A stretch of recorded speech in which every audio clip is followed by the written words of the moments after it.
ধর্ম খুব ভালো ধার্মিক মানুষের জন্য, সেই হিন্দু হন বা খ্রিস্টান হন, মুসলিম হন বা বৌদ্ধ হন, যিনি যে ধর্মের মানুষ, আপনি সযত্নে আপনার ধর্মটা পালন করুন। আর যখনই আপনি ভালো ধর্ম পালন করে ভালো ধার্মিক হবেন, তখনই আপনার মনে হবে পৃথিবীর সব ধর্মেই টিকে থাকা। আর যারা প্রকৃত অর্থে ধর্ম পালন করেন, বরং ধর্ম নিয়ে ব্যবসা করেন, তাদের পক্ষে আর এক ধর্মের বিরুদ্ধে গালিগালাজ দেওয়াটা সহজ হয়। যারা প্রকৃত অর্থে ধার্মিক, তারা অন্যের ধর্মকে শ্রদ্ধা করতে জানে। আমি অত্যন্ত বিপদের যুগে এই জন্যই বলছি, হিন্দু ধর্ম যদি শিখতে হয়, আমরাও হিন্দু ধর্মের ব্যাপারে আলোচনায় বসি। রামকৃষ্ণ সেবাশ্রম, স্বামী বিবেকানন্দ সেবাশ্রম, এই সমস্ত অনেক মঠের মহারাজদের সঙ্গে আমরা তুলনামূলক ধর্ম চর্চা করতে বসি। ওনারা জিজ্ঞেস করেন এই ব্যাপারে কোরআনে কি আছে, আমি বললাম এই আছে। ওনারা বললেন এই ব্যাপারে স্বামী বিবেকানন্দ এই বলেছেন, এই ব্যাপারে রামকৃষ্ণ পরমহংসদেব এই বলেছেন। দেখলাম দিনের শেষে একটা জায়গায় ভালোই মিলে যায়।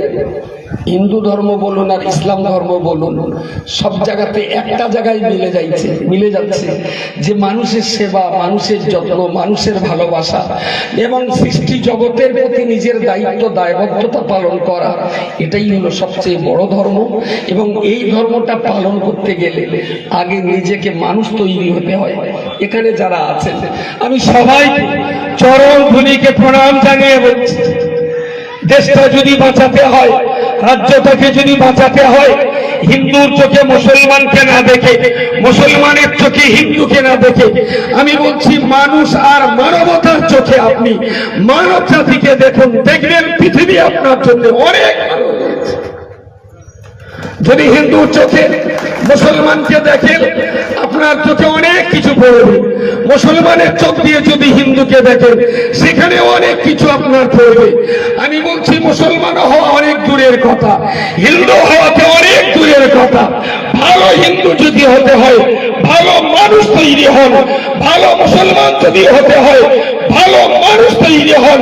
আগে তো ভালো মানুষ তৈরি হন, তারপরে আমরা ভালো হিন্দু আর ভালো মুসলমান তৈরি হতে পারবো। আর আসলে যদি মানুষ তৈরি হতে না পারি, তাহলে ধর্ম নিয়ে ব্যবসা করা ছাড়া আমাদের আর কোন রাস্তা খোলা থাকে না। আমি বলছি আমাদের এই দেশ 12 বছর আগে কোথায় ছিল আর আজকে এই দেশ কোথায় আছে। 15 বছর আগে বাম জামানায় এই বাংলা কি ছিল, আর রানিং 15 বছরে মমতা ব্যানার্জির এই রাজত্বে এই জমানাটা আমরা কেমন আছি। অতীতের 10 বছর আর মমতা ব্যানার্জির এই 15 বছর, এই 25 বছর নিয়ে তুলনামূলক ভাবুন। বামপন্থীদের 10 বছরে কেমন ছিলাম, মমতা ব্যানার্জির 15 বছরে কেমন আছি। আর এই বুঝটুকু বুঝতে গেলে একটা ছেলের বয়স মিনিমাম ওই 10 আর এই 15 25, আর একটু বুঝবুদ্ধির জ্ঞান অন্তত বছর 20 বয়স লাগবে। তাহলে 25 আর 20 45। আজকে যাদের বয়স 45 বছর, তারাই এই ভাবনাটা ভাবতে পারবেন পড়াশোনা করে বুঝে সুঝে। যাদের তার চাইতে বয়স কম 25 30 28 32, তারা হয়তো অতীতের সঙ্গে বর্তমানের তুলনামূলক ভালো মন্দ বিচারটা করতে পারবেন না। আমি খুব বিনয়ের সঙ্গে আপনাদেরকে বলছি, রাজ্যের ভিতরে যত দল এবারে রাজনীতি করার জন্য প্ল্যাটফর্মে নেমেছে, যত দল নেমেছে, তার ভিতরে দুটো দল আমরা বলতে পারি একটু একটু কাছাকাছি ফার্স্ট সেকেন্ড। মমতা ব্যানার্জির আছে 213 আর বিজেপির আছে 77, তাই না? 77, 213 আর আমি 77ই ধরে নিলাম, তারা ভোটে জিতেছে 77। তাহলে এক দিশে 213, এক দিশে 77, একদম পরিষ্কার অঙ্কের হিসাব বলছে। তাহলে মমতা ব্যানার্জি যদি ফেল করেন, তাহলে শিশির বাবুর মেজে খোকাই মুখ্যমন্ত্রী হবে। শিশির বাবুর মেজে খোকা মানে শুভেন্দু অধিকারী মুখ্যমন্ত্রী হবে। এখানে যারা আছেন, মমতা ব্যানার্জির 15 বছরের শাসন তো দেখেছেন, এবারে নয় শুভেন্দু অধিকারী 5 বছরের শাসন একটু দেখা হোক, মত আছে? আচ্ছা, শিশির বাবুর রাজত্ব মানুষ দেখতে চাইছেন না। তাহলে যদি আমি বলি 71 বৎসরের এই ভদ্র মহিলা, যিনি হাড়ের গায়ে চামড়া জড়ানো, এত রিস্ক নিয়ে জীবনের ঝুঁকি নিয়ে আজও তিনি কলকাতার রাজপথে 7 কিলোমিটার রাস্তা এখন হাঁটছেন, অভিজ্ঞতা তারা আছে, আমার মায়েরা যারা আছেন, মমতা ব্যানার্জির এই 15 বছরের রাজত্বে আপনারা কি খুব কষ্টে আছেন? মায়েদের বলছে, মমতা ব্যানার্জির এই রাজত্বে ভালো আছেন? ভালো আছেন। তাই যদি হয় শিশির বাবুকে যদি এই আসনে দেখতে না চান, তাহলে নবান্নের 14 তলায় সিএম এর চেয়ারে 71 বছরের অভিজ্ঞতা সম্পন্ন 15 বছর রাজ্য শাসনের অভিজ্ঞতা নিয়ে এই ভদ্র মহিলা হাতটা একটু তুলেছেন, আইনিভাবে দেখেন তিনি শিশুবাবু চাইতে, কেউ চাচ্ছে কিনা? কেউ চাচ্ছে না তো শিশুবাবু? তাহলে একটু জোর স্লোগান দিন, জয় বাংলা।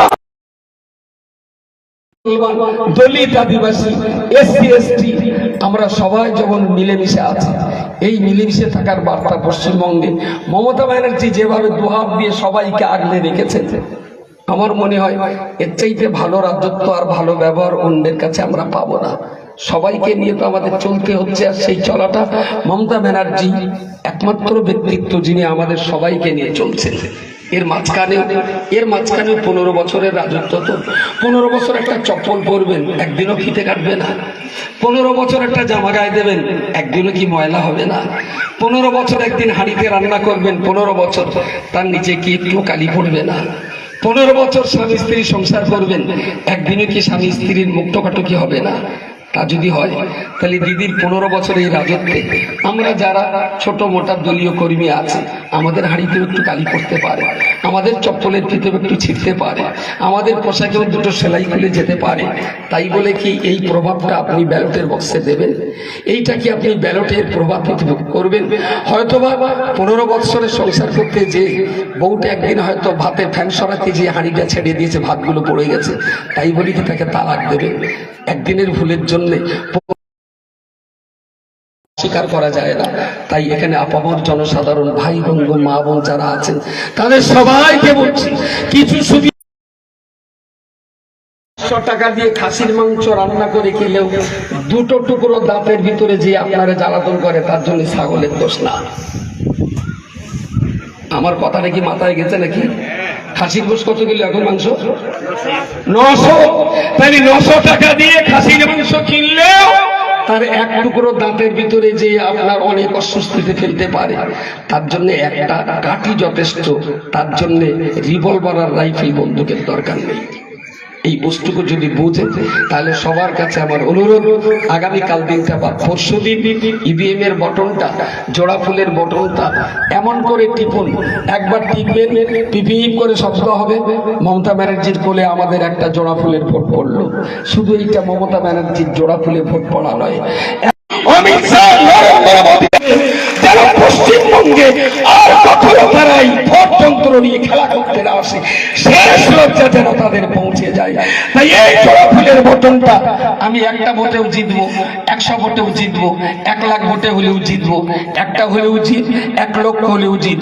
1 লক্ষ ভোটে জিতলেও যে সার্টিফিকেট, একটা ভোটে জিতলেও সেই সার্টিফিকেট।